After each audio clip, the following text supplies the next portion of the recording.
নমস্কার, জয় মাতারা। আমি অ্যাস্ট্রো হিমাংশু ভাগ্যের দুয়ার থেকে আপনাদেরকে জানাই আন্তরিক শুভেচ্ছা ভালোবাসা। আজ আমি যে প্রেডিকশানটি করতে চলেছি, যদি কোনো জাতক জাতিকাদের হাতের এই মস্তিষ্ক রেখাটি যদি দ্বিশাখাযুক্ত হয়, দেখুন এই রেখাটি দ্বিশাখাযুক্ত হয়ে গেছে এবং এর শেপটা খানিকটা ভি সাইনের মতন তৈরি হয়েছে।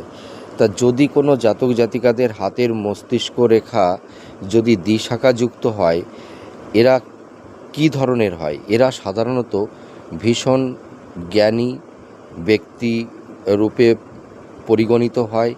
আর এরা অনেক ভাবনা চিন্তা করে এরা যে কোনো একটা সিদ্ধান্ত এরা নিয়ে থাকে। এরা ভীষণ যুক্তিবাদী, এরা ভীষণ লজিক্যালি, ঠিক আছে, অ্যানালিটিক্যাল এদের মধ্যে দেখতে পাওয়া যায়।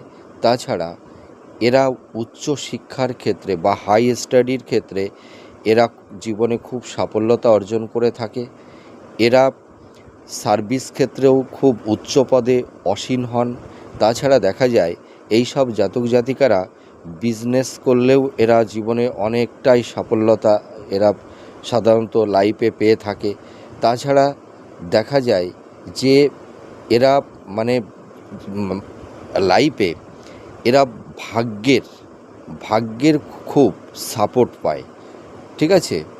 মানে এরা ভাগ্যের উন্নতিতে মানে প্রচণ্ড এরা সাপোর্ট পায়।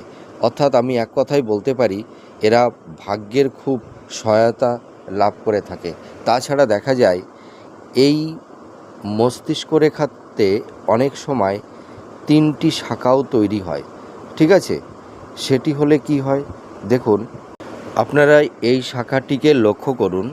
এই দেখুন, মস্তিষ্ক রেখা থেকে যদি এই ধরনের একটি রেখা যদি বুধের ক্ষেত্রের দিকে যদি এগিয়ে যায়, তাহলে এই সব জাতক জাতিকারা যদি বিজনেস করে তাহলে এরা প্রচুর সাফল্যতা অর্জন করে এবং বিজনেস করে এরা প্রচুর প্রপার্টি এবং ধন সম্পদের মালিক হতে পারে।